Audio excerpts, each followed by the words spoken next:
वे पुरुष, वो स्त्री जो परमेश्वर का भय मानती है और उसकी आज्ञाओं से किसकी, मेरी नहीं, किसी की नहीं, परमेश्वर की आज्ञाओं से प्रसन्न रहते हैं। कह रहे हैं कि उनका वंश इस पृथ्वी पर पराक्रमी होगा। आमीन। उनको कोई डराने वाला नहीं होगा क्योंकि खुदा उनके साथ होगा। आमीन। खुदा की ताकत उनके साथ होगी। उनको डराने वाला कोई माय का लालच कितने भी कोई ना उनके परतंत्र मंत्र कोई, वो खुद ही पराक्रमी होंगे। बाद में बता रही। आमीन।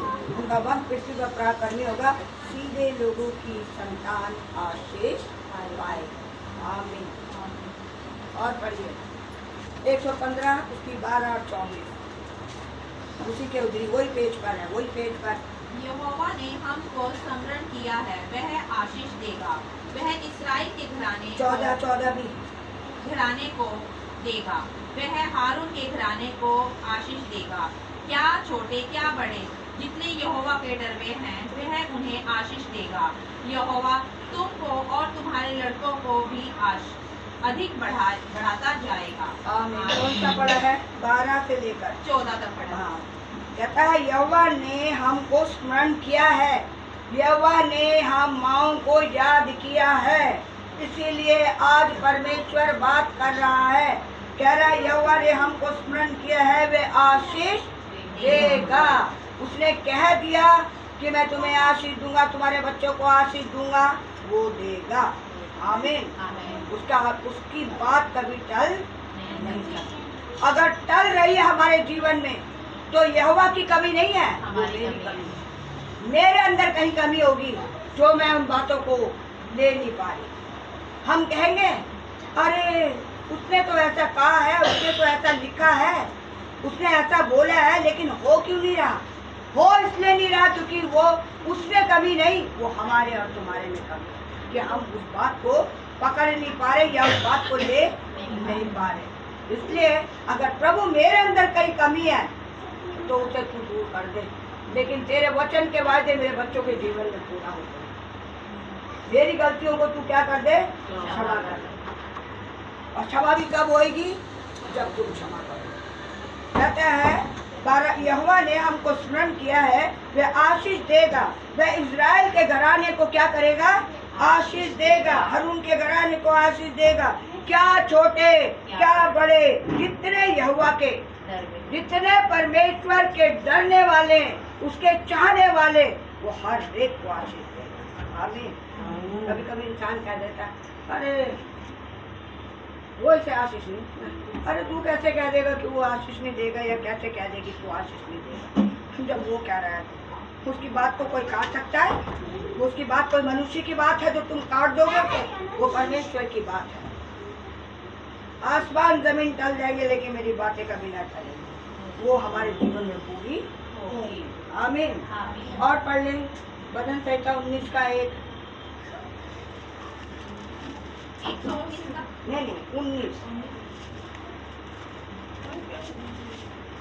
एक आखिरी वचन और पढ़ेंगे, 1-2 वचन। आकाश परमेश्वर की महिमा का वर्णन कर रहा है और आकाश कितना पढ़ रहा है? 19 का 1 बोला ना, 19 का नहीं सॉरी, वो नीति वचन। क्या पढ़ा?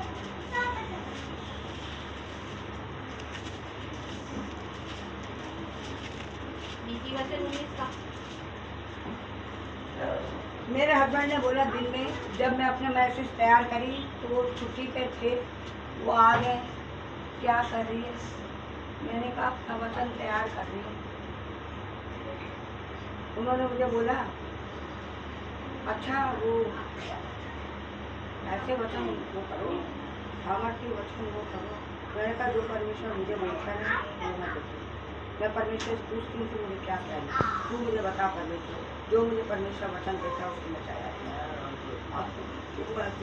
चलो उनका कहना तो अरे हमारे बच्चों के लिए परमेश्वर आशीष दे रहा, हम क्यों नहीं बताएंगे दूसरों को?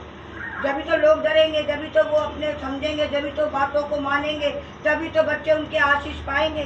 अगर कोई नहीं बताएगा तो कहता है ना कि तू अगर अपना मुंह बंद कर ले तो पत्थर बोल पड़ेंगे। आमीन। हाँ पढ़िए, क्या बताया मैंने 19 का एक। हाँ,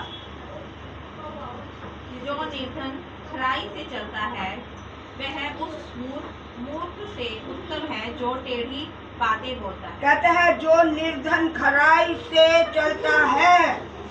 आज प्रभु के लोग हो सकता है निर्धन हो, उनके पास धन ना हो, उनके पास पैसा ना हो, वो गरीबी हाल में जी रहे हैं, लेकिन परमेश्वर कहता है जो निर्धन खराई से चलता है वह उस मूर्ख से उत्तम है जो टेढ़ी बातें करता है। हम टेढ़ी बातें तो नहीं करते, हमारे पास धन है नहीं, वो परमेश्वर जानता है, हालेलुया, लेकिन हम कोई बुरी बात तो नहीं कर रहे। तो कह रहे हैं वह उस मूर्ख से उत्तम है जो टेढ़ी बातें बनाता है, बोलता है। और एक वचन और 37 का 26, नीति वचन नहीं भजन संहिता नीति वचन 37 है। आमीन।